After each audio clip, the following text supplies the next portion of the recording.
Okay, let's get right into it. The most important thing about doing your makeup is skincare. If your skin's not looking right, the makeup's not gonna look right. Okay, I'm so sorry if no one's ever told you that before. I'm gonna hold your hand when I say this. Just kidding.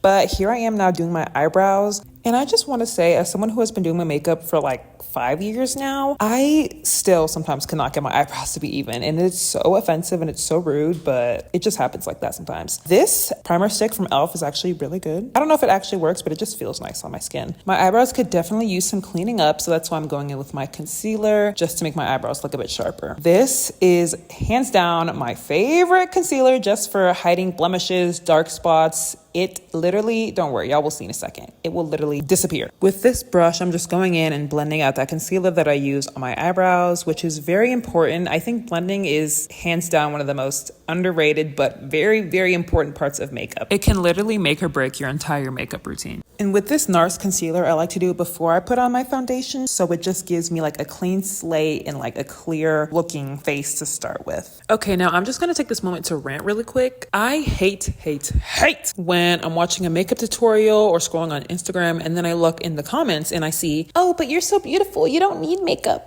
Okay, like, is that supposed to be a compliment? Nobody needs makeup. Like, beautiful women wear makeup because they want to, not because they want to impress a man. If I feel like wearing makeup and feel like beating my face, that's exactly what I'm gonna do. However, if I feel like not wearing any makeup, then that's also what I'm gonna do. Like, I don't understand. For me, and everybody does have their own relationship with makeup, I totally understand that. But for me, it's literally like my face is the canvas and I'm the artist. I'm just putting art on my face. Like I should be up in a museum somewhere. You know what I mean? Like, of course I'm already beautiful. And I'm not saying that in a cocky way. I'm just saying that because I believe I'm beautiful and I think everyone should believe they're beautiful. And when I put on makeup, I feel like it's just enhancing those beautiful features. It's just making art from art, clay from clay, you know? And so yeah, it really annoys me when people say, oh, you don't need makeup, because that's not a compliment. It's almost an insult because it's like, did you think that I thought I was ugly? Never that, babes. The best way that I can compare it is think of when you're going shopping. You technically don't need to buy the nicest clothes, the nicest shoes, the nicest jewelry. You will be fine. You don't need jewelry. You don't need that watch. You can be just fine with some sweatpants and some slacks for work and the same t-shirt every single day. But you're gonna think, hey, I think I would look really nice in this. Ooh, this one gonna show off my booty. This one gonna show off my arms. Whatever you want to show off, because you know it's gonna enhance those features. Yeah, I just had to get that off my chest because if you think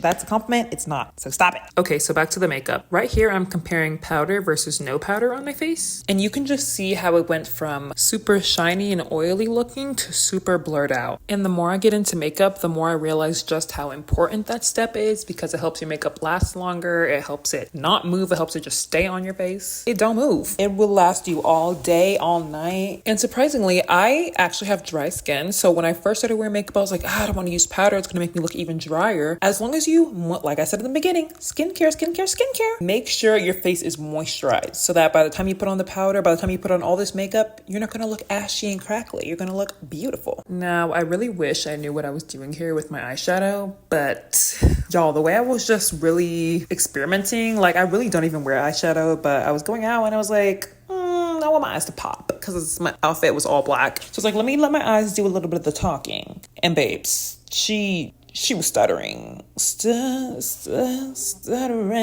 I mean, I think it looks good, but it's all, like, you can see, you can literally see how I'm like, am I drunk? Like, that's the thing about makeup. Sometimes I'm literally like, does this look good? Like, I really can't tell. Word of advice, when in doubt, just put on lashes. I have had so many times where I'm like, does my makeup even look good right now? And then I put on my lashes and I'm like, oh, okay, I'm cute. Also with lashes, I would say the most important thing is to make sure that there is enough glue on the inner and outer corners. I mean, obviously you need to put on glue like throughout the whole lash like I was doing, but the most important parts are to make sure it's on the inner and outer corners. And then when you're putting it on your eye, make sure you hold it tight, because if, say, you didn't put enough glue on those corners and it starts peeling off, it's going to be way more obvious than if you didn't put glue on in the middle, because the outer and inner corners are still intact, so it will still look like your lash is intact. But if it's either the inner and outer corner hanging off, it'll look like, baby girl, you're flying away. Okay, I genuinely can't tell if I look crazy or crazy good.